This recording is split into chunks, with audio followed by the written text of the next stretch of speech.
Club Patrimoine. Gilles, bonjour. Bonjour Bogdan. Vous allez bien? Ça va, merci.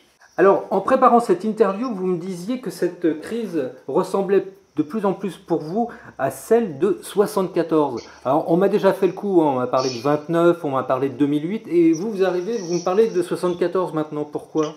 Tout à fait, parce qu'effectivement, les deux crises correspondent à une mise à l'arrêt brutale des économies occidentales. En 1974, c'est un quadruplement des prix de pétrole, plus un embargo en particulier sur l'économie américaine.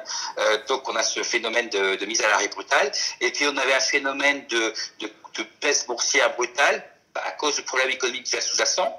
En 1974, c'est la fin des régimes keynésiens, l'abandon de Bretton Woods, les déficits budgétaires conduisant de plus en plus d'inflation.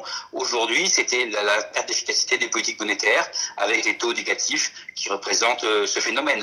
Donc on avait des économies vulnérables qui subissent un choc extérieur. Voilà pourquoi on trouve que c'est un point commun important.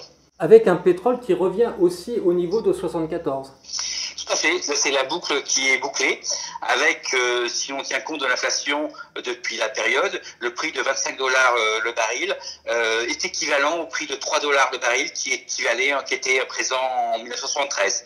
Donc de ce côté-là, l'histoire ne se répète pas car effectivement on a la fin de la boucle du pétrole cher de 1973 à nos jours.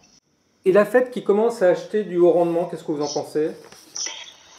On trouve que c'est pas une très bonne idée. À court terme, clairement, ça stabilise un marché qui était en stress, mais ce n'est pas la vocation de la Fed de sauvegarder les mauvais investissements. Et quelque part, elle risque d'épuiser, de consommer des munitions importantes en essayant de sauver des investissements qui n'auraient pas dû l'être. Donc, on introduit ce qu'on appelle en anglais le moral hazard, le hasard moral, et c'est quelque chose qui est négatif pour les années futures.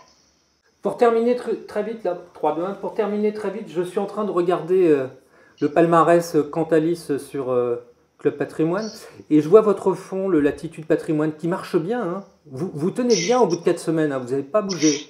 Oui, tout à fait. On a même bénéficié de ce rebond parce que, comme on avait déjà dit, on a profité du rebond tout en restant prudent et convaincu que cette crise va durer pour faire quelques achats à bon compte, en particulier sur le crédit de qualité aux États-Unis ou les valeurs pétrolières qui nous ont aidés à rebondir et à converger vers zéro pour l'ensemble de tous nos fonds parce que nos stratégies sont répliquées sur l'ensemble de nos fonds.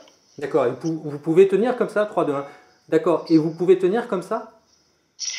Là, on est en mode attente depuis le rebond. Le rebond a été un peu important, mais chaque fois qu'on voit des choses qui nous paraissent, dont le risque paraît bien rémunéré ou qui sont en souffrance, nous, on s'intéresse et on complète nos portefeuilles de la sorte. Très bien. Gilles, merci beaucoup pour toutes ces précisions et bonne gestion. Merci beaucoup, Bogdan. Au revoir.